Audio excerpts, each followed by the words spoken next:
Muy buenos días para todos. Gracias a quienes ya están conectados por acompañarnos en este webinar sobre combustibles fósiles y biocombustibles. A todo el público asistente le solicitamos el favor de cerrar sus micrófonos y apagar sus cámaras. Continuando con las discusiones de la serie de webinars Energía en tiempos de COVID-19, donde ya se ha hablado de los impactos del COVID-19 en el sector eléctrico y los retos y oportunidades de las energías renovables en la nueva normalidad, hoy desarrollaremos el webinar Combustibles fósiles y biocombustibles, cómo se ven en el panorama actual y futuro. El brote de coronavirus ha obligado a una proporción considerable de la población mundial a quedarse en casa por su propia seguridad. En consecuencia, la Agencia Internacional de Energía pronostica una disminución del 6% en la demanda mundial de energía para este año.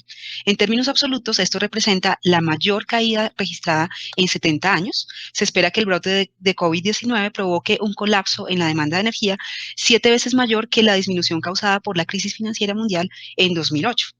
Esto podría acelerar la transición hacia biocombustibles y energía renovable. Ya hemos visto el impacto inmediato de la crisis del coronavirus en los combustibles fósiles con el colapso de los precios del mercado del petróleo, que ya venía cayendo antes del golpe del COVID-19, de manera que en el mes de abril, cuando los precios del petróleo fueron negativos en los Estados Unidos por primera vez. A pesar del bajo precio de los combustibles, el brote de coronavirus ha disminuido a su vez el consumo, ya que los automóviles, camiones, trenes, aviones permanecen actualmente inactivos.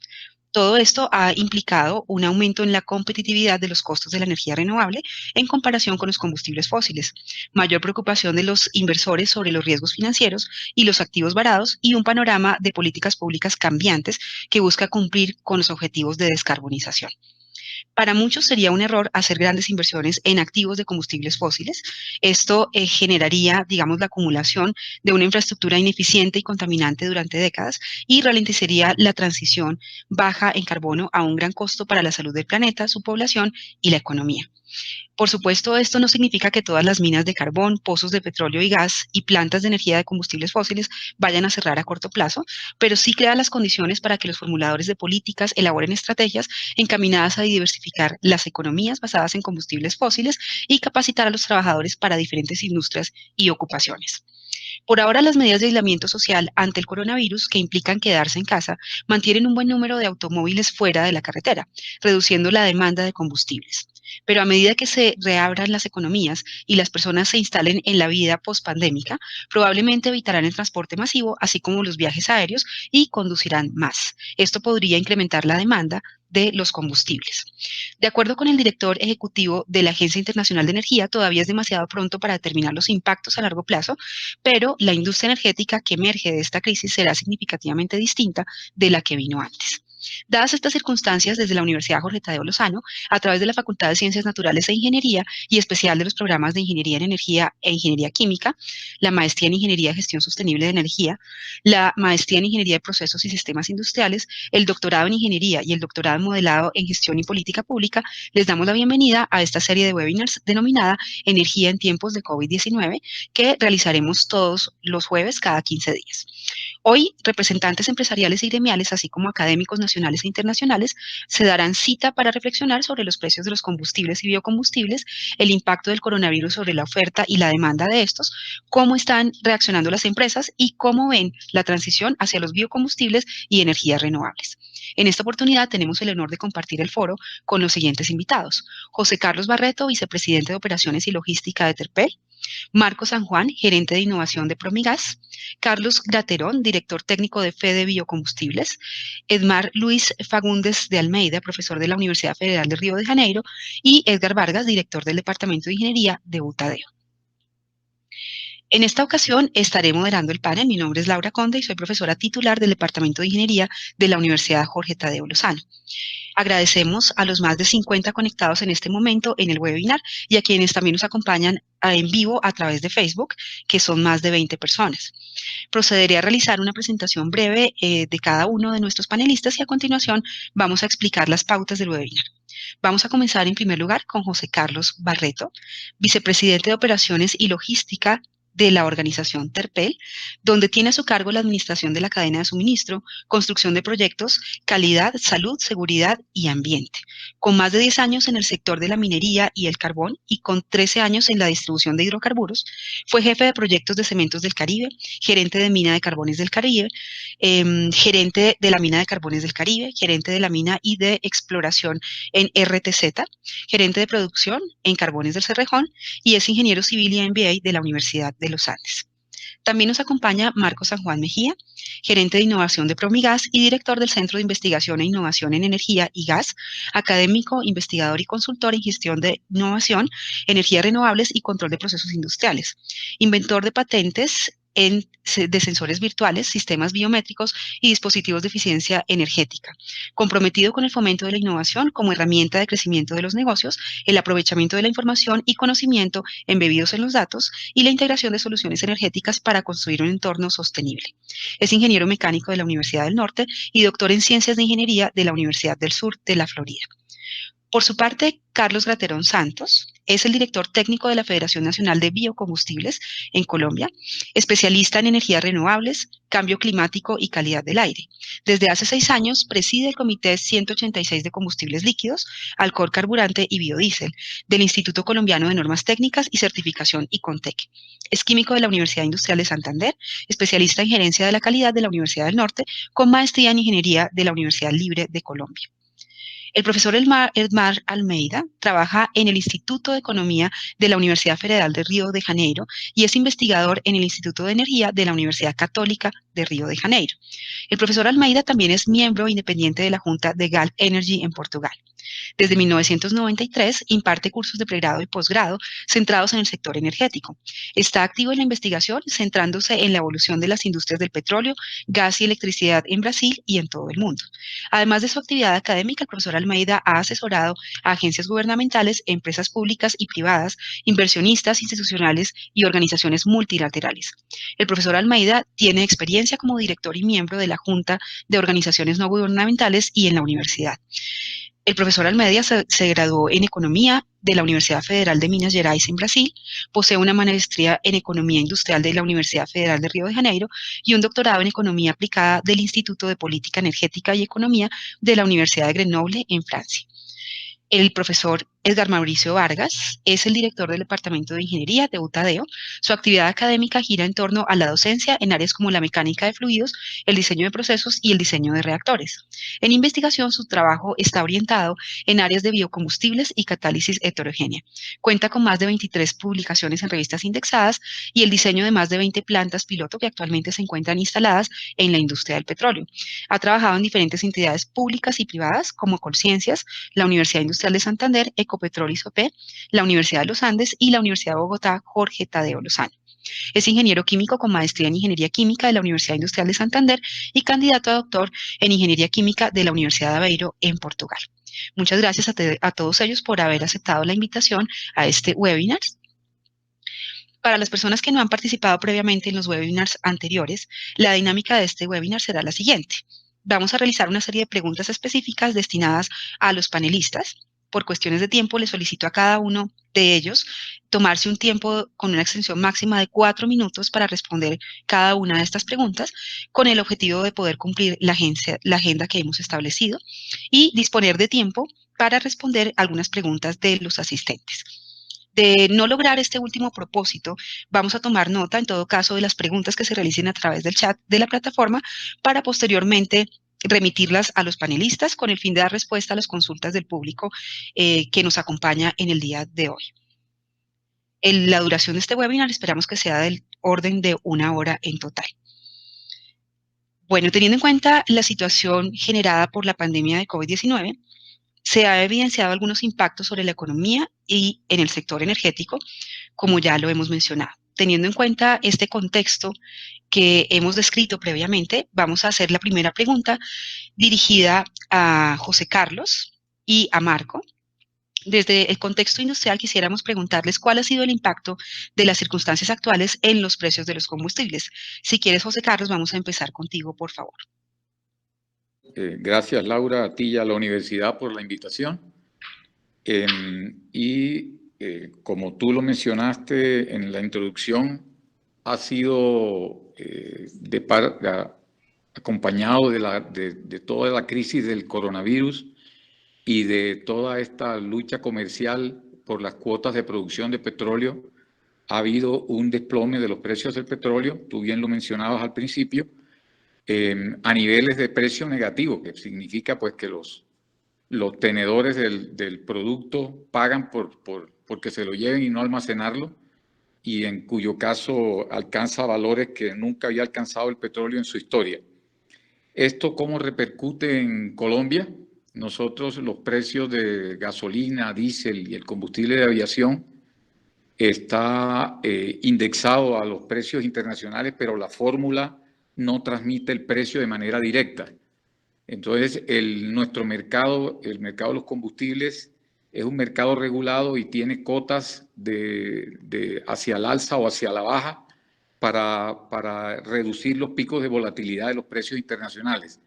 En este caso, con el desplome de los precios del petróleo, el gobierno, en el momento que inició la crisis, que fue alrededor del 17 de marzo, decretó una baja extraordinaria de los precios del diésel y de la gasolina, alrededor de 1.200 pesos por galón, en el caso de la gasolina, y en el caso del diésel de casi 1.000 pesos por galón. Esto pues se traduce en un menor costo a los usuarios finales, pero que, como todos bien saben, el costo principal de la cadena de suministro es el costo de los inventarios, e impacta de manera muy fuerte a los mayoristas, porque el inventario en la cadena de suministro es del orden de 15 días de inventario entre lo que hay en el poliducto y lo que hay en las estaciones y en las plantas de abastecimiento, y el cambio de precios abrupto hace pues que todo el impacto a la baja lo sufra quien está en posesión del inventario. Entonces, el impacto ha sido muy, muy fuerte. El gobierno emitió unas medidas de alivio y nos reintegró unos dineros sobre ese cambio de precio, pero esto se ha visto pues reflejado en que las empresas mayoristas han tenido un fuerte impacto económico por lo que nosotros llamamos decalaje, que es el cambio de precio multiplicado por todos los galones que tenemos en inventario. Esto pues ha ido también de la mano de una baja en consumo, pues porque no hay movilidad de los vehículos, y esta baja en consumo hace pues que nuestras plantas estén llenas de combustible diésel, y aunque algo se está moviendo el diésel porque se sigue moviendo la carga, hay muy poco movimiento de la gasolina, y ni hablar del combustible de aviación, que está totalmente paralizado a niveles pues nunca antes vistos en la historia, en los cuales todo el parque aéreo está en los aeropuertos, todo el consumo a niveles de que tenemos las plantas de los aeropuertos y nuestras plantas de abastecimiento llenas de inventario, y no tenemos ni un solo galón de consumo. Entonces, esto impacta fuertemente la cadena de suministro y, por ende, a las empresas mayoristas, y que tenemos el deber de distribuir el combustible en todo el territorio nacional. Gracias, José Carlos, por tu respuesta. Y desde Promigas, ¿qué opinas tú, Marco? ¿Cómo han sentido esta situación? Gracias, Laura, y aprovecho la oportunidad para agradecerles la invitación a este webinar. Sí, el mercado energético efectivamente siente el impacto en sus diferentes dimensiones. Por supuesto, hay una en cuanto a la operación y al ámbito del negocio, pero también en cuanto a la operación misma respecto a los trabajadores y al impacto en las comunidades que nos rodean, ¿no? Entonces se genera una doble necesidad de atención, atender el negocio y la operación para seguir entregando el combustible de manera oportuna, y a la vez tomar las medidas sociales necesarias para poder apoyar a las ciudades en nuestras zonas de influencia, en nuestro caso incluso países, porque tenemos parte de nuestras empresas con operación en Perú, de manera que seamos también un brazo solidario en este momento donde todas las regiones están necesitando recursos adicionales. Hablando del tema de volúmenes como cadena en general, no solo mirando el rol nuestro en la cadena de valor del gas como transportador, teniendo como referencia que en Colombia la capacidad pico de producción para mayo estaba alrededor de unos 1.260 millones de pies cúbicos día. Las caídas que se presentaron implicaron una reducción de un 15-20% aproximadamente del volumen entregado de gas en todo el sistema nacional. Eso, por supuesto, impacta a transportadores y luego termina impactando aguas abajo a los distribuidores. Consecuencia no solo, como en el caso que nos mencionaba José, del impacto en movilidad, porque hay una aplicación del gas para vehicular, sino también que es un combustible que utilizan las industrias para su operación. Y esta coyuntura implicó también una desaceleración en algunos casos de operaciones industriales, pero también una parada en algunos otros casos de algunas industrias y el comercio con una reducción bastante sustancial de su operación. Entonces, globalmente se observó una caída de volúmenes en los diferentes sectores, llegando a tener un promedio de volumen manejado de unos 796 millones de pies cúbicos día o gigabtu día, cuando estábamos rondando los 1.000 gigabtu día en meses comparables. Eso trasladado a todos los sectores, pero si luego nos vamos por sector usuario, el sector industria tuvo una caída comparando antes del aislamiento preventivo obligatorio y después del 26% en el consumo, en su demanda. Refinerías, que es un consumidor importante, un 30%, el gas natural vehicular, 55%, el sector térmico, 36%, y residencial comercial agregado, un 13%. Entonces, en volúmenes hubo un impacto evidente. La recuperación va a ser gradual en la medida en la que se dé una recuperación del aparato industrial, de la movilidad. Si miramos específicamente en el sector residencial, ha habido un incremento en los consumos en esta temporada, pues por la simple razón de que estamos permaneciendo más en casa, pero el volumen general sigue estando por debajo, por lo menos un 20% de lo que esperamos. En cuanto a precios, debemos entender que el precio que ve el consumidor final corresponde a una estructura tarifaria donde hay un costo de generación o de producción y de transporte que están atados al dólar, y por lo tanto, al tener en simultánea una devaluación en Colombia que nos llevó al dólar a tener una banda entre 4.100 y 4.200 pesos en momentos críticos, esto genera un impacto, pero el impacto no se ve inmediatamente porque el mecanismo de cálculo de la tarifa hace que los costos al cierre de un mes, por ejemplo mayo, se utilicen para en junio calcular y publicar la tarifa y se haga visible luego en el mes siguiente, en julio. Entonces es un impacto que se ve un poco después. Y ese impacto, pues por supuesto, termina reflejado en la cadena luego aguas abajo. O sea, nuestras empresas asociadas a distribución que tienen una tarifa en pesos, la distribución y la comercialización están en pesos, ven un impacto en la tarifa que trasladan. Ahora, el gobierno ha estado tomando medidas para poder aliviar esa situación, para congelar tarifas en un mes, para poder propiciar la refinanciación a aquellos usuarios de estratos que no tienen la posibilidad de pagar en abril y mayo el consumo. Y digamos que todo el sector ha estado haciendo esfuerzos para poder, entendiendo que es una coyuntura que nos impacta a todos, asegurar que todos ponemos de nuestra parte y no concentramos en un segmento de la cadena todo el impacto negativo que esta coyuntura ha tenido. Gracias, Marco, por tu respuesta. Edmar, teniendo en cuenta que Brasil es uno de los mayores mercados de biocombustibles en el mundo, con este contexto mencionado, ¿cómo ha sido el impacto en los precios de los combustibles y los biocombustibles en tu país particularmente? Sí, buenos días, gracias por la invitación, por participar en este seminario. Los impactos, gracias a ti, Edmar. El impacto en el sector de combustible, biocombustible en Brasil ha sido también muy severo, menos severo que ha sido en Colombia, pero por lo que ha sido explicado ahora, es que el paro en Brasil no ha sido tan importante, ¿no?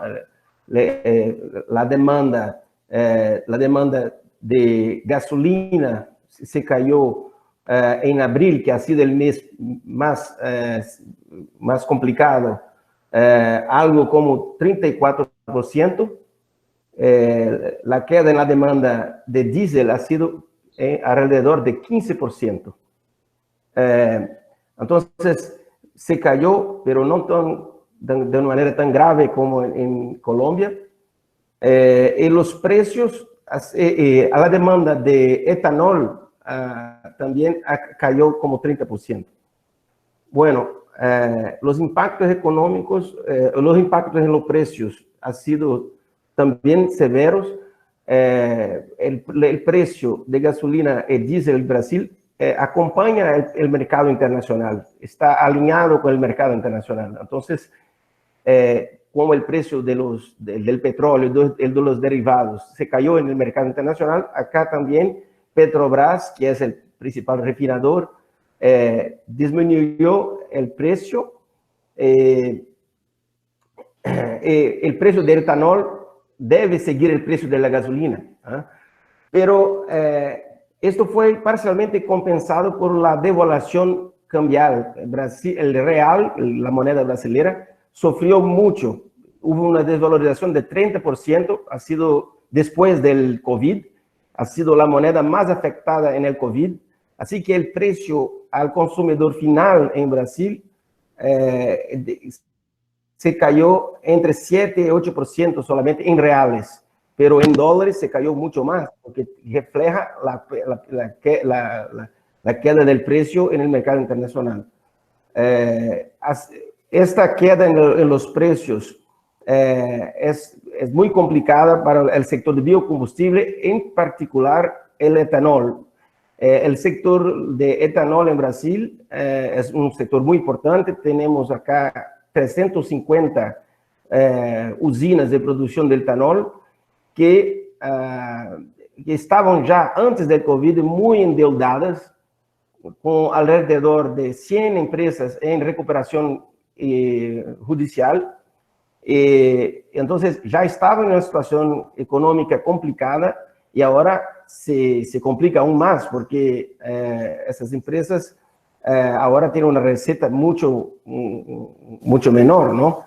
Entonces, el impacto es grave para el sector de biocombustible, menos complicado para el sector de combustibles fósiles. Petrobras está en una situación un poco menos complicada. Las refinerías acá ya está volviendo, la demanda empieza a crecer, ahora está con una carga de 60%, lo que es ya una situación aceptable, digamos, para el petróleo. Petrobras ha sido muy afectada porque tuvo que hacer bajas de activos muy importantes para refletir la queda del precio del petróleo a largo plazo. Entonces, Petrobras tuvo una baja de activos de 12 mil millones de dólares. Esto es un impacto financiero muy importante de esta queda de los precios en el corto plazo, pero también en la perspectiva de precios mucho más bajos a largo plazo. Entonces, sí, en términos de volúmenes no ha sido tan complicado como en Europa, en otras partes del mundo, pero en términos financieros los efectos son severos. Gracias, Osmar, por tu respuesta. Bueno, teniendo en cuenta esta disminución en la demanda de combustibles que se ha evidenciado, José Carlos, desde tu experiencia, ¿cómo crees que va a ser la demanda en un mediano plazo? ¿Qué pensarías al respecto? Bueno, la parte de la demanda es muy difícil de predecir, pero estimamos que con la reactivación económica que hay y los niveles de demanda que tenemos actualmente, vemos un repunte en el diésel que hoy ronda por los niveles del 60, 50%, 55%. Y el diésel, pues por la carga se tiene que seguir moviendo y ese le vemos mucho más optimismo en que haya mayor demanda de este producto. Las gasolinas, pues con la reactivación económica en las ciudades, se están moviendo a niveles del 50% y esperamos pues que una vez se reactive el tránsito intermunicipal o interciudades, ya veamos aumentada la demanda de las gasolinas y del mismo diésel para transporte de pasajeros y de carga.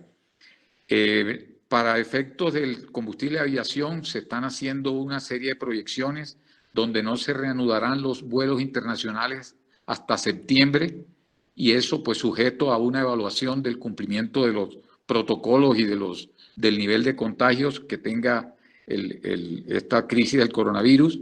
Y se estima pues que habrá una reactivación de la demanda muy lenta de los vuelos internacionales en septiembre y de pronto en agosto los nacionales.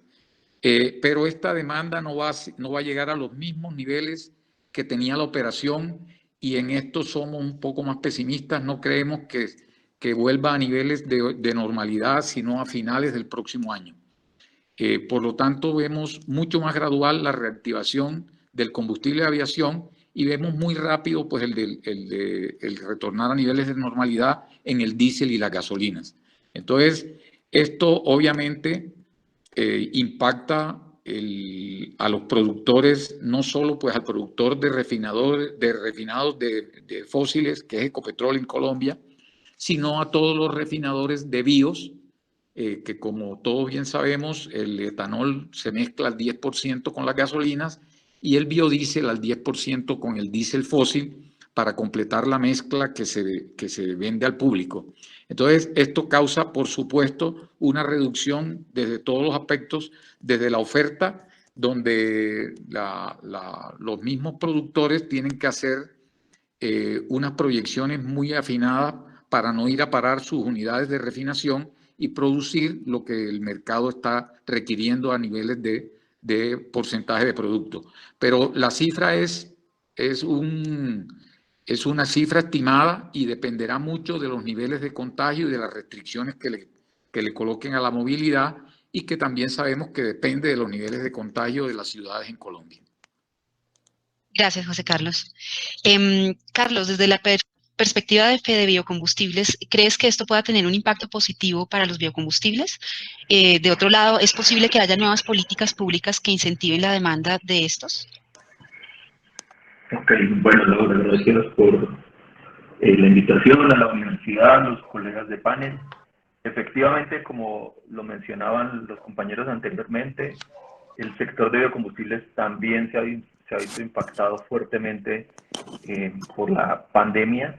Para nombrarles un par de elementos, en abril la demanda de bioetanol cayó alrededor de un 65 a 70%, y la demanda nacional de biodiesel cayó alrededor de un 50%. Esto se debe a, como bien lo mencionaba José Carlos, los combustibles que se distribuyen en Colombia, los dos, tanto gasolinas como diésel o ACPM, tienen mezclas del 10% de biodiesel y bioetanol en el caso pues, de la gasolina. Dicho esto, nosotros lo que estamos viendo es una recuperación en el mediano plazo de la demanda nacional de biocombustibles, y lo que queremos ver y lo que le estamos planteando al gobierno nacional, a la academia, a los diversos actores, es que aquí hay un sector que, a pesar de las vicisitudes que se presentaron o que se están presentando en el marco de la coyuntura COVID-19, le hemos apostado por continuar la operación, le hemos apostado por continuar garantizando el abastecimiento de estos bienes, porque toda la carga del país, y particularmente el tema de alimentos, desde los centros de producción hasta los centros de consumo, se hace con mezclas diésel, biodiesel, y entonces nosotros lo que tenemos es una apuesta muy fuerte para que podamos poder llevar estas mezclas a las ciudades y particularmente pues a los centros de abasto de alimentos. Dicho esto, creemos que los biocombustibles hoy están más vigentes que nunca, y en el caso colombiano son una alternativa inmediata para contribuir a mejorar la calidad del aire y a sostener los empleos en las áreas rurales. Esta cadena agroindustrial produce o genera alrededor de 100.000 empleos, lo que significa que unos 400.000 colombianos derivan su sustento diario de esta agroindustria, y en un momento tan complejo para el mundo y para el país. Recientemente el DANE nos decía que en abril se perdieron o se destruyeron algo así como 5 millones de puestos de trabajo. Lo que necesitamos en este momento es mantener estas dinámicas económicas para que en nuestro agro y en nuestro campo colombiano las personas puedan continuar con su empleo, y así está ocurriendo afortunadamente, y creemos que tenemos una ventana de posibilidades importante. Quisiera conversar en un minuto algo que recientemente están encontrando los investigadores sobre la distribución o la capacidad infecciosa del virus. Y es que aparentemente el virus tiene la capacidad de adherirse al material particulado que está suspendido en la atmósfera respirable y viajar en este material particulado y mantener su capacidad infecciosa por alrededor de 12 horas. Eso lo demuestran unas recientes investigaciones. Entonces, sí o sí, en esta transición energética, en este mundo después del COVID, tenemos que pensar contundentemente entre todos los actores, público, privado, academia, cómo le apuntamos a reducir las emisiones de material particulado. Y pues tenemos una alternativa acá en los biocombustibles. Para finalizar, aún en el marco de esta situación tan compleja para nuestras plantas, 7 plantas productoras de bioetanol, hay 12 plantas productoras de biodiesel en el país, aunamos esfuerzos en una iniciativa que denominamos Fedebio Solidario, y lo que estamos haciendo es poderle entregar apoyos a diferentes comunidades en temas de aceite para cocina, mercados. También estamos apoyándolos con las donaciones de alcohol antiséptico, alcohol glicerinado, geles antibacteriales, porque somos unos convencidos desde el sector biocombustible de que si nos sumamos entre todos los actores podemos apoyar al desarrollo del país. Eso es un poco la coyuntura o la situación en la que estamos en este momento. Gracias, Carlos, por tu respuesta. En tu caso, Marc, para el sector del gas, ¿cómo crees que va a modificarse la demanda a mediano plazo? ¿Qué esperarías? Sí, hay un componente importante de la demanda que es el sector térmico, que está diseñado en nuestra matriz eléctrica para ser un complemento a la oferta hídrica. Y pensamos que, digamos, ahí va a haber un componente de respuesta que va a depender mucho de los ciclos de lluvias que tengamos. Ha habido bastante debate en las últimas semanas respecto al nivel de los embalses que se están presentando, y se deberíamos estar despachando un poco más las termoeléctricas. Digamos que la respuesta la vemos anclada más bien al modelo de gestión que tenemos del sistema eléctrico, y eso es como un 25-30% fácilmente de la demanda nacional. Entonces, digamos que ahí hay un componente de demanda que tiene una respuesta atada a la demanda eléctrica y al modelo de gestión que tengamos y a las prioridades de despacho. En industria, la tendencia es una recuperación gradual en la medida que vayamos recuperando actividades. Finalmente, esto es un tema de que va a recuperarse a un nivel industrial, pero ¿cuánto tiempo vamos a tomar a llegar a recuperar los estados que teníamos antes del aislamiento preventivo y de toda esta coyuntura? Es de las grandes incertidumbres. Será a principios del 2021, será a finales del 2021, pero hay una expectativa, por supuesto, de que en la medida que haya una recuperación del sector industrial y del sector comercial, entonces la demanda empiece a recuperarse. Y en movilidad, o sea, el segmento específico de vehicular, de gas para aplicaciones vehiculares, va a depender mucho de la libertad de desplazamientos, porque lo que hemos visto en el último mes es que puede haber una reactivación industrial, pero todavía el desplazamiento por persona sigue siendo bastante bajo, y entonces eso limita el consumo de gas en modelo vehicular. Pero digamos que esperamos que haya una recuperación primero en el tema térmico, luego el industrial y comercial en paralelo, y eventualmente el tema de movilidad debe restaurar a la normalidad. Gracias, Marco, por tu respuesta. Edmar, quisiera preguntarte cómo han afectado estas circunstancias la oferta particularmente, y qué iniciativas has visualizado tú que han tomado los gobiernos y las empresas ante esta situación. La oferta de combustibles, ¿no? Sí, la oferta actual de combustibles y las iniciativas que han tomado los gobiernos y las empresas para, digamos, hacer frente a esta situación actual. Sí, bueno, el principal impacto en la oferta ha sido un problema de gestión de los estoques, ¿no? Es que la producción no se puede parar la producción en la misma velocidad de la parada de la demanda. Esto es un problema particularmente grave para la demanda de etanol, porque se debe producir el etanol, la caña está plantada y se debe hacer la producción del etanol con esta caña, no hay otra opción. No se puede convertir toda esta caña en azúcar. Muchas usinas no tienen la capacidad de conversión a la producción del azúcar. Así que se va a producir el etanol o se pierde la caña, y esto es una pérdida económica muy grave. Entonces, como no hay demanda para toda la producción, existe un problema de gestión de los stocks. Las compañías que tienen capacidad de stock pueden tener problemas de financiación de estos stocks. Entonces, lo que se está haciendo acá en Brasil para el etanol es financiar el gobierno a través del Banco de Desarrollo, financiar la manutención de stocks de etanol, ¿no? Para la producción de combustibles fósiles, ¿no? De gasolina y diésel, Petrobras tuvo que hacer un plan de gestión de los stocks para permitir que lo que no se estaba vendiendo se pudiera almacenar. Esto se pudo hacer porque esta es una ventaja de tener una empresa que tiene todo el mercado en sus manos, toda la infraestructura. Entonces, no hubo mucho problema en el lado de los combustibles fósiles, ¿no? Petrobras tuvo que disminuir la carga procesada en las refinerías. Esto es un problema, pero que ya está parcialmente resuelto porque la demanda se recuperó en Brasil. Pero para resumir, este es el principal problema, es que dónde poner los productos. Por eso que tuvimos precios negativos en Estados Unidos, ¿no? Porque no tenía capacidad de almacenar todos estos productos.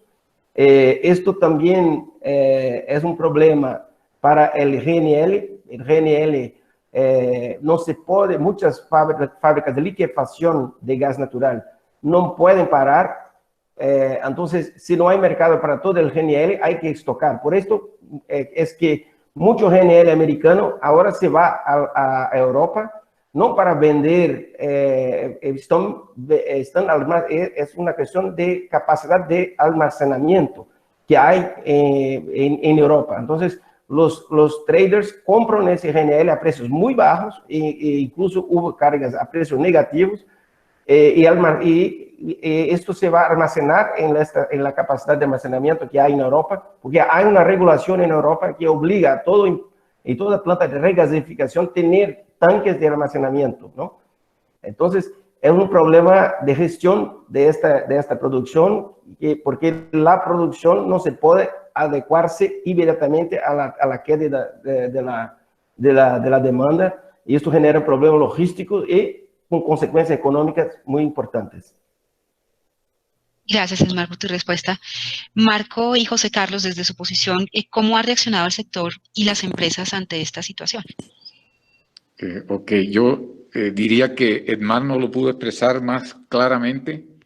La cadena de suministro de los combustibles líquidos, el gas permite un poco más de flexibilidad, pero por ejemplo en el caso de los líquidos tiene una inercia en la cual, o sea, como para ilustrar, nosotros el pedido que hacemos de los combustibles lo hacemos bajo una nominación que es anticiparnos un mes a nominarle al productor o al refinador la cantidad que necesitamos. Entonces, esta nominación tiene que hacerse sobre un estimado y hay que ser muy cuidadoso porque no es cerrar y abrir la llave, porque la cadena, como lo mencionaba, tiene una inercia y esta inercia depende de las capacidades de almacenamiento que nosotros tenemos en las plantas y son finitas.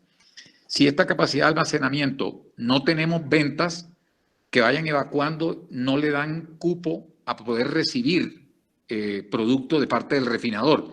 Entonces, el refinador allí se ve obligado a parar unidades de refinación, y lo cual es tremendamente costoso después volverlas a reiniciar.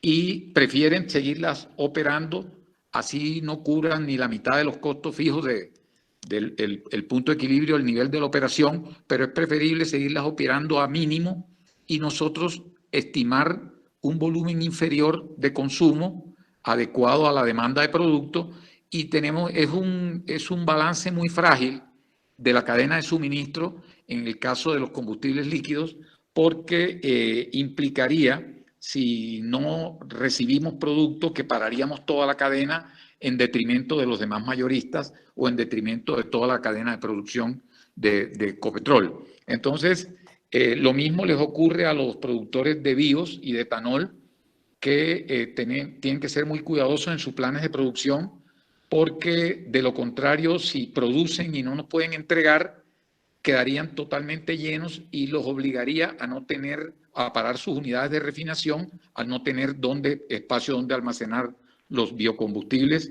Y por eso mencionaba que desde el punto de vista de la oferta es algo que hay que hacer, afinar mucho los números de cuánto es la demanda estimada para que haga match con la oferta que estamos nosotros solicitando en las nominaciones. Esto es lo único que podemos hacer, y tiene para la cadena un costo, pues, de hacer todos los días pronósticos y estar todos los días calculando cómo se mueven las ventas, y lo que esperamos es que, y en esto soy muy optimista, lo digo, en que se reactive la economía y aumente la demanda y nos pueda permitir reactivar otra vez la cadena de suministro para beneficio de todos. Muchas gracias, José Carlos. Marco, ¿tú qué opinas al respecto? ¿Cómo han reaccionado el sector y las empresas ante esta circunstancia? Sí, la reacción, como bien lo mencionaba José Carlos, por la inercia del mercado de gas es diferente. Al no tener un agente intermedio de transformación intensiva como es una refinería, entonces es un tema de regular ciclos de producción, transporte, el empaquetamiento de línea y luego los contratos con productores, con distribuidores, y luego los contratos que ellos tienen en la cadena con industria, con comercio y por supuesto toda la atención al mercado regulado. O sea que aunque hay unos retos operativos, no implican los grandes ciclos de preprogramación que nos mencionaban de combustibles líquidos. La nominación al gas se hace un día antes. Es un tema de un poco más coordinar el impacto negativo que tiene esta reducción de demanda en todos los actores de la cadena, de manera que haya una contribución articulada de productor, transportador, distribuidor y comercializador, para no tener de nuevo, como mencionaba al principio, un efecto negativo concentrado en uno solo de los actores. Y operativamente responder a la dinámica. Recordemos que, como les decía, si el 30% de la demanda es térmica, entonces hay una inercia y una incertidumbre día a día en función de qué térmicas van a ser despachadas. O sea que no tenemos el reto de ciclos largos de programación. Y además el sector está acostumbrado a reprogramar diariamente en función de lo que requiere la energía del país, específicamente el sector térmico, que es el que más variabilidad presenta. Gracias, Marco, por tu respuesta. En este caso, digamos que, como sabemos, los biocombustibles son la mayor fuente de combustibles limpios para el transporte. Particularmente, José Carlos, no sé si tú nos podrías comentar, ¿consideras que los biocombustibles podrían llegar a ser definitivamente los combustibles del futuro? Creo que tienen una gran posibilidad, pero yo más bien no solo me limitaría a los biocombustibles, sino a todas las fuentes renovables.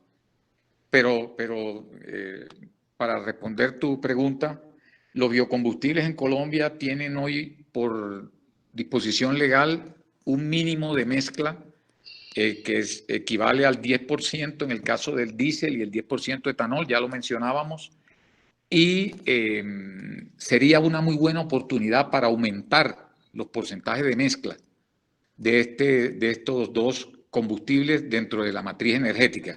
Uno, pues por el beneficio ambiental, estaríamos consumiendo un combustible más limpio, con menos material particulado, no hay azufre a la atmósfera, y tiene muchísimas más ventajas porque estaríamos consumiendo combustible que captura CO2 y en este caso es beneficioso para, no solo para el clima nacional o para el ambiente nacional, sino mundial.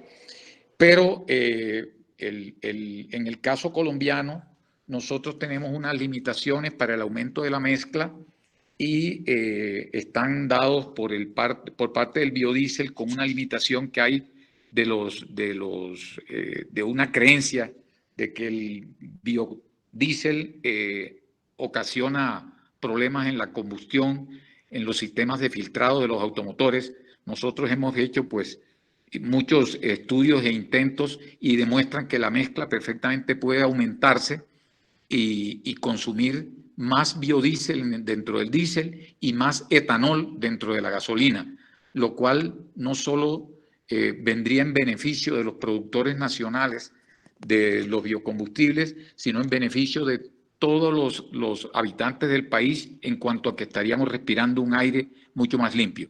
Entonces, aunque tiene una limitación, no se podría reemplazar al 100%, si hay una oportunidad grande en Colombia y es aumentar el porcentaje de bios a ser mezclado con combustible fósil en este país. Bueno, muy bien. Gracias. Laura, quisiera complementar un poco el comentario de José Carlos.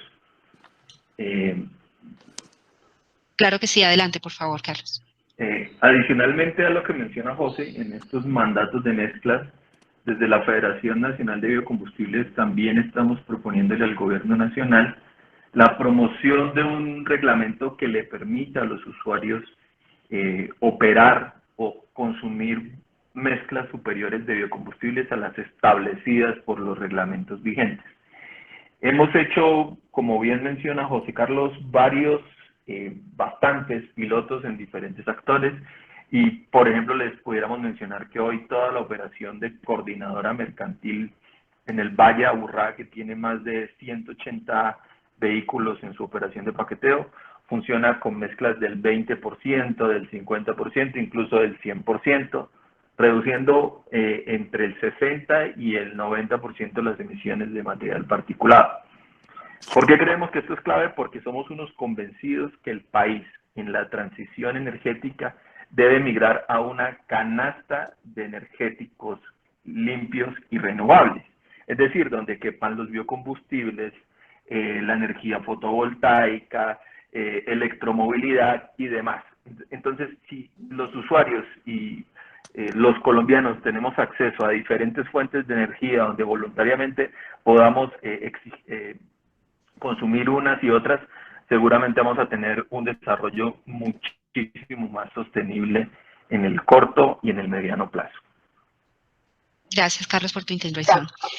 Cambiando un poco de perspectiva, como sabemos desde la academia se han venido haciendo investigaciones para poder, digamos, mejorar el desarrollo de combustibles de segunda generación, partiendo de materiales lignocelulósicos, por ejemplo, y también utilizando aceites de cocina usados para la obtención del biodiesel, particularmente.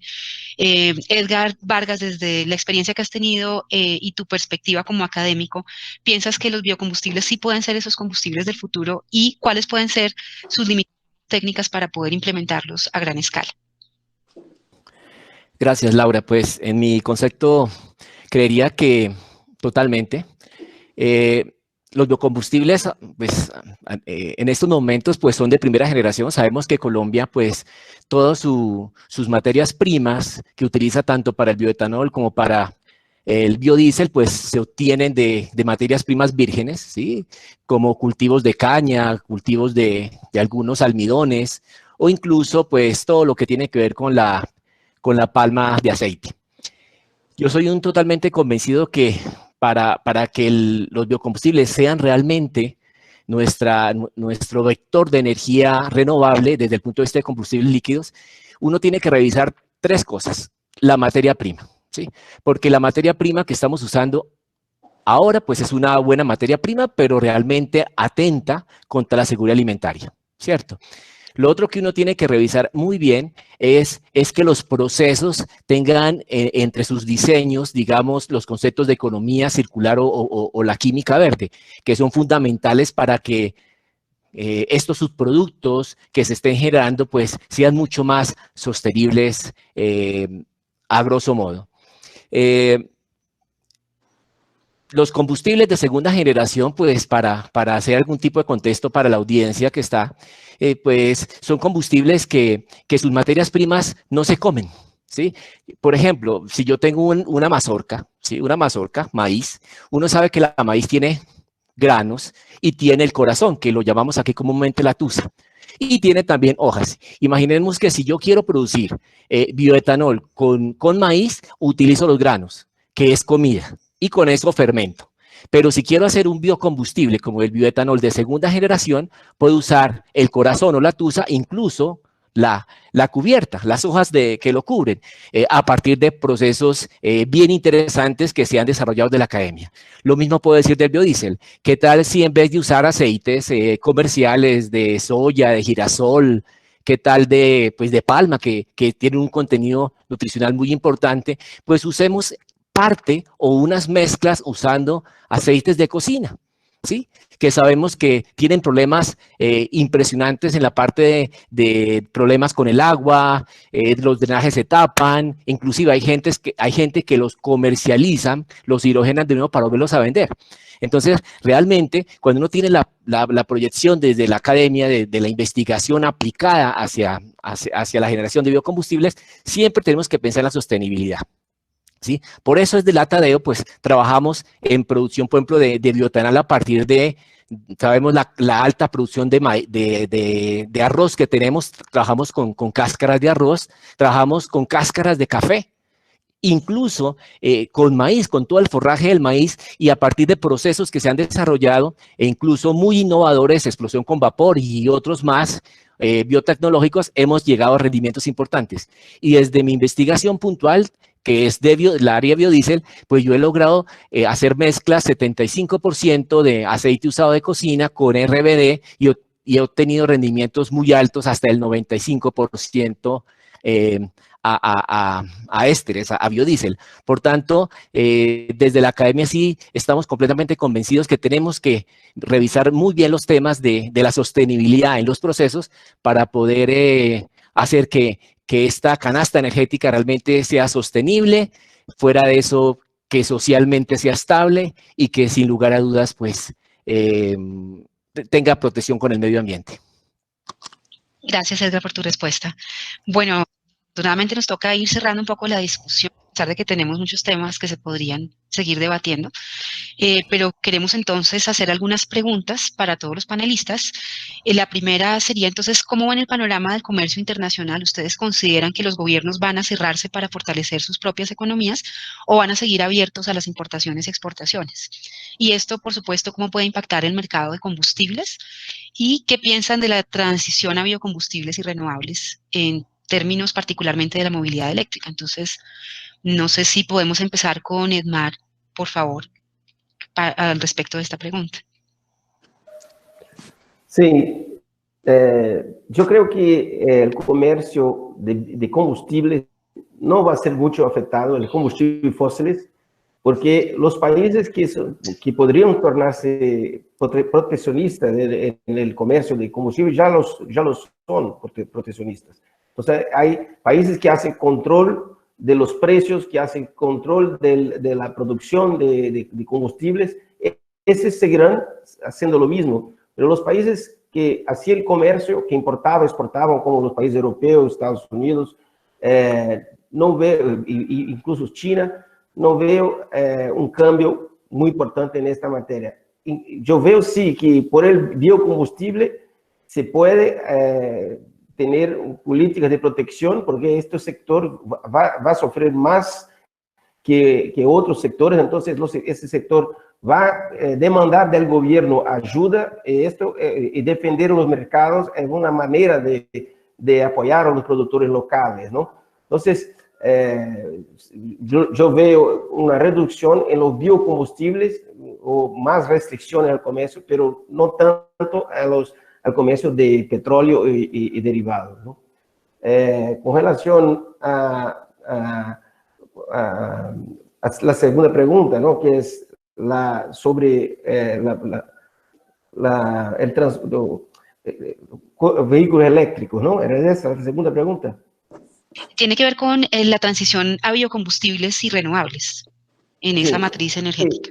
Bueno, yo creo que los biocombustibles van a sufrir más, porque la economía de los biocombustibles está muy linkada, muy asociada a la economía del petróleo y gas, porque el mercado más importante es el mercado de la mixtura. Entonces, por un lado, la demanda se cae porque la venta de gasolina o diésel se disminuye, entonces la venta de biocombustible también, pero el precio también está asociado. Entonces, si el precio de la gasolina, el diésel cae también los precios de los biocombustibles. Entonces, el momento es un momento difícil para los biocombustibles. No veo los biocombustibles teniendo una dinámica de crecimiento más importante que los combustibles fósiles por los impactos económicos. Pero lo que sí puede sorprender es la movilidad eléctrica, porque los precios de electricidad hace algunos años están cayendo por una dinámica de innovación mucho más fuerte en las renovables, en el solar, por ejemplo, que en los combustibles fósiles. Entonces, el precio del solar está cayendo, esto impacta el precio del mercado mayorista en Europa, por ejemplo, Estados Unidos, el precio de la electricidad cae, y esto es un drive importante para la movilidad eléctrica. Entonces, quizás la movilidad eléctrica no va a ser tan afectada como los biocombustibles. Pero de todas maneras, yo creo que hay una incertidumbre importante sobre cuál va a ser el impacto del COVID, de todas las consecuencias económicas de COVID en la economía energética de los fósiles para la transición energética. Así que esto va a depender de la capacidad de reacción de la economía del petróleo, del gas natural, y reducción de costes. Si el petróleo puede reducir costes, se adaptar a este shock de demanda y también de oferta, entonces la transición va a postergar la transición, o va a ser menos rápida. Pero si la capacidad de adaptación de la economía del petróleo y gas es más chica, es decir, que esto va a ser una desventaja en la competición de renovable versus al petróleo, y quizás eso puede acelerar el proceso de transición energética. Pero aún hay que entender mejor cuáles son los impactos económicos del COVID sobre el mercado mundial del petróleo a medio y largo plazo. Gracias, Hernán, por tu respuesta. Laura. Sí, Luis Carlos. Adelante, por favor. Yo quería complementar un poco lo de la parte eléctrica. Nosotros vemos una gran oportunidad detrás de la movilidad eléctrica. ¿Y por qué? Porque la movilidad eléctrica, cada vez la tecnología va proveyendo las soluciones a las dos barreras que tiene la movilidad eléctrica. La movilidad eléctrica tiene una gran barrera en el costo del vehículo, donde la mitad del costo del vehículo es el costo de la batería, y cada vez los avances tecnológicos van produciendo baterías con mayor autonomía y más económicas. Entonces se estima que por allá en 2023 el costo de un carro eléctrico va a ser equivalente al costo de un carro de combustión interna, y con la tercera parte de sus costos de movilidad. O sea, el consumo va a ser inferior 3 veces y van a equipararse en costo inicial de inversión. Entonces, allí vemos la primera barrera, y esa la tecnología la va a solucionar. La segunda barrera que vemos en esto es la velocidad de carga, y utilizar que haya puntos de recarga eléctricos, que eso hace que las personas no adquieran un vehículo eléctrico al no tener dónde recargarlo. Entonces, vemos una gran oportunidad y estamos apostándole a ella, haciendo un proyecto que nosotros hemos impulsado, y es colocar cargadores en carretera, de tal manera que cualquier persona pueda desplazarse de una ciudad a otra con vehículos eléctricos y encontrar puntos de recarga en el camino, para solucionar el segundo problema, que es el de la autonomía, y que sea una recarga rápida que le permita poder continuar con su viaje y su movilidad. Entonces, nosotros vemos una gran oportunidad y estamos apostando por ella en el caso de la movilidad eléctrica y creemos que es una alternativa para no depender de los precios del petróleo. Laura, y si me permites la intervención también hablando de las apuestas, cuando se diseñó toda la estrategia de innovación de Promigas, siendo conscientes de que estamos en este proceso de transición energética, y noto que cuando hablamos de biocombustibles el tema de gas natural parece como si fuera otro tema. Una de las dos apuestas nuestras en innovación para todo el portafolio de empresas son gases renovables, porque realmente el metano es una molécula, nuestro mecanismo de extracción tradicional es fósil, pero no es la única fuente y es posible obtenerlo sobre superficie aprovechando residuos. Entonces estamos haciendo esfuerzos muy serios, trabajando en la línea de gases renovables, de manera que podamos, así como se ha hecho en el mercado de fósiles líquidos, gradualmente vía mezclas, poder reducir la huella de carbono intrínseca. Entonces, poder realmente ir logrando lo mismo en el mediano plazo con el gas natural, de manera que tengamos una posible transición energética sin necesidad de cambiar la forma física de los combustibles que utilizamos, o por lo menos no en la escala que implicaría una electrificación completa del aparato industrial, comercial y de transporte, que es muy poco probable en un horizonte de 15, 20 años. Gracias, Marcos, por tu respuesta. Y Carlos, ¿tú qué opinas de esta pregunta? Gracias, Laura. Definitivamente, en el marco de los procesos de recuperación de los países post pandemia, si es que podemos llegar a ese momento en el corto plazo, los gobiernos están tomando medidas de protección de sus sectores industriales y agroindustriales. Es la única manera, la única vía para poder sostener el empleo y recuperar el empleo que se perdió. Entonces, sí creemos, y vemos que lo están haciendo diferentes países, en establecer mecanismos de protección para que su aparato productivo pueda reactivarse y las personas puedan volver a desarrollar sus labores.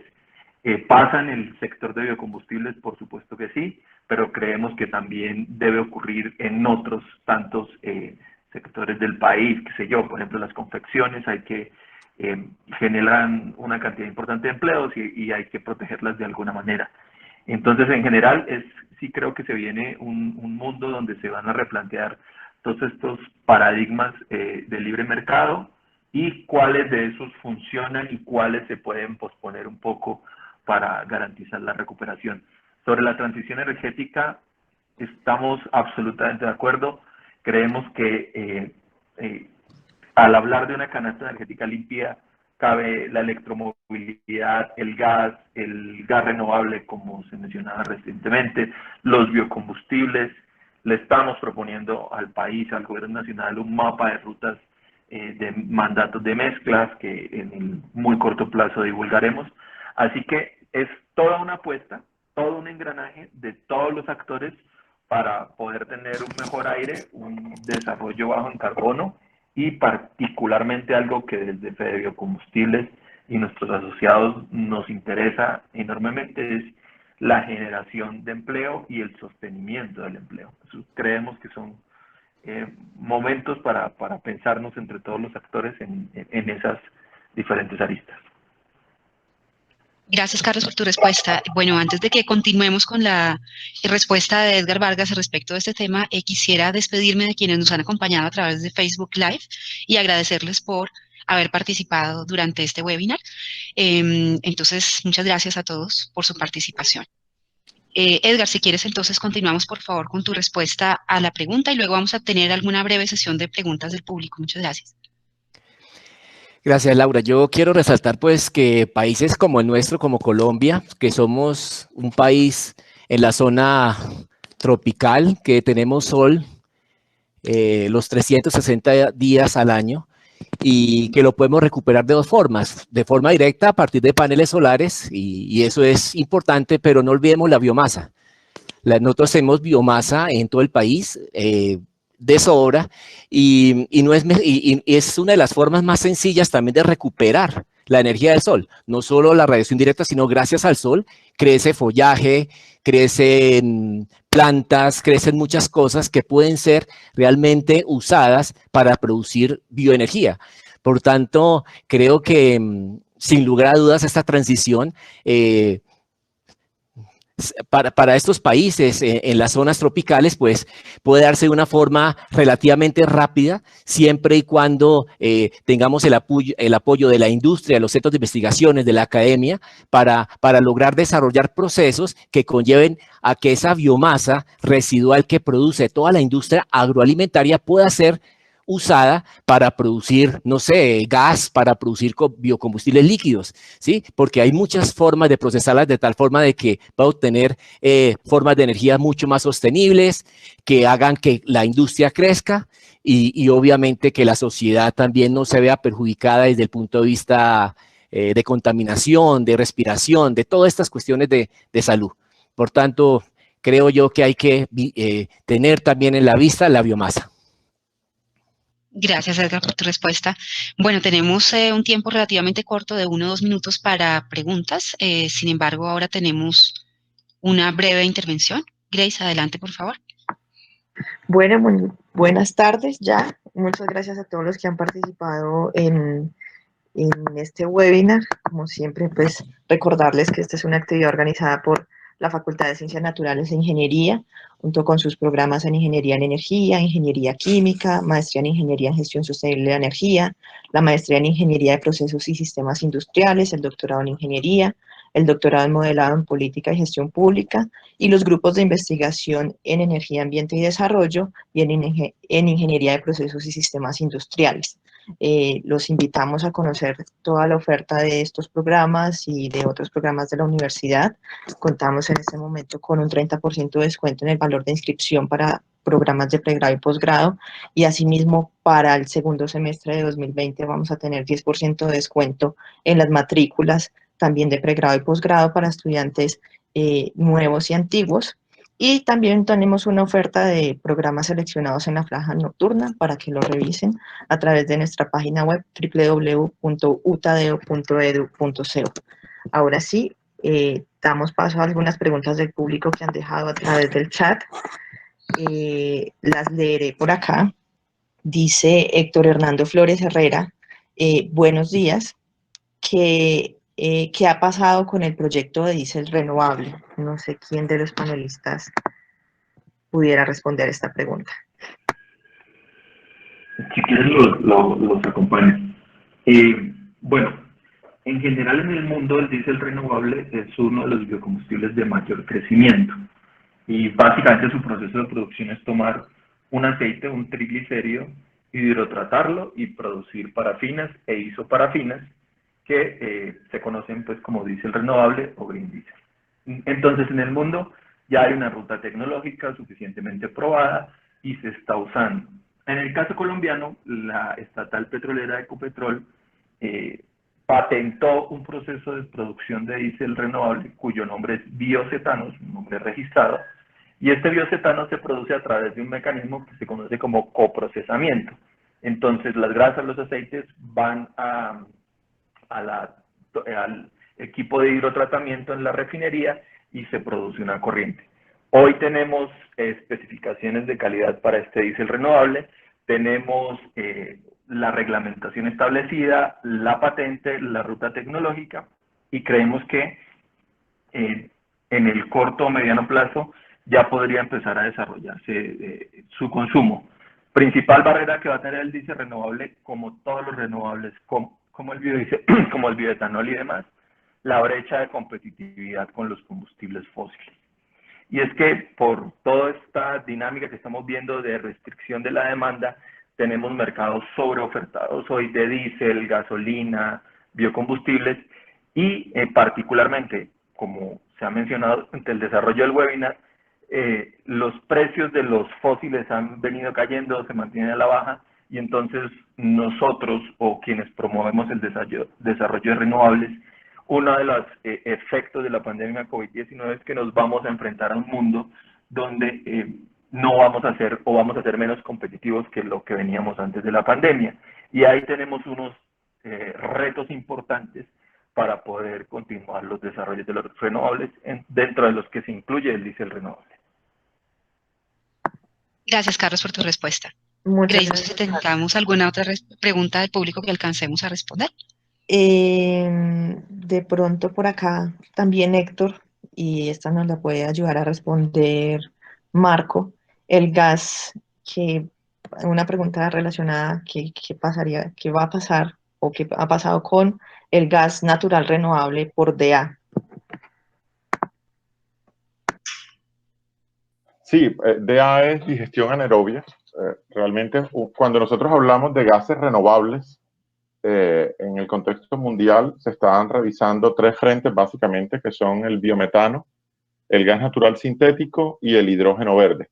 Y con una potencial proyección a futuro, hay unos trabajos hacia amoníaco verde, pero mirando 10, 20 años. En el caso de digestión anaerobia, es la ruta de procesamiento que utilizamos de residuos húmedos, pueden ser animales o vegetales, para obtener biogás y luego de su refinación y llevarlo a condiciones RUT, como lo llamaríamos en Colombia, llegamos a un biometano o un gas natural renovable. Es una ruta realmente válida, es una de las rutas que estamos explorando dentro de nuestras líneas de trabajo. Estamos tratando de buscar condiciones de equilibrio donde, como sabemos, en Colombia no existe ningún tipo de estímulo para gases renovables. Ni regulatorios ni tarifarios, pero existe la posibilidad regulatoria técnica de ingresar biometano a la red. De hecho, tiene ya más de 2 o 3 años de existir esa regulación. Entonces, es parte de los proyectos que estamos explorando para que, dadas las condiciones económicas, podamos ingresar al mercado con mezclas con estas alternativas, pero tampoco estamos concentrando los esfuerzos solo ahí. En hidrógeno también tenemos un frente de trabajo abierto con un horizonte similar. Gracias, Marco, por tu respuesta. Tenemos otro par de preguntas, pero ya estamos pasados en el tiempo, entonces pues les damos las gracias a Carlos Eduardo Niño, a Carlos Andrés Cruz, a Juan Sebastián Acevedo. Vamos a tratarle de darles una respuesta no en vivo y para poder cerrar en este momento. Muchas gracias, profe Laura, y muchas gracias a todos los panelistas. Gracias, Grace, por tu colaboración en toda la logística del webinar. Bueno, para cerrar, entonces quiero agradecer la amable participación de todos ustedes, quienes han asistido como público y, por supuesto, los panelistas invitados por acompañarnos en esta sesión. Les recuerdo que el próximo jueves 18 de junio a la misma hora vamos a tener nuevamente, digamos, la 4ª sesión de este webinar, donde vamos a hablar sobre el tema de modelando los nuevos escenarios energéticos. Espero que puedan nuevamente acompañarnos. Y pues nuevamente gracias a todos ustedes por su participación, por sus preguntas y por supuesto nuevamente a los panelistas por habernos acompañado y por todos sus aportes durante la sesión. Muchas gracias, Laura. Gracias. Bueno, Muchas gracias, Laura. Laura. Gracias. Hasta luego. gracias a ustedes. Cuídense mucho, que estén muy bien.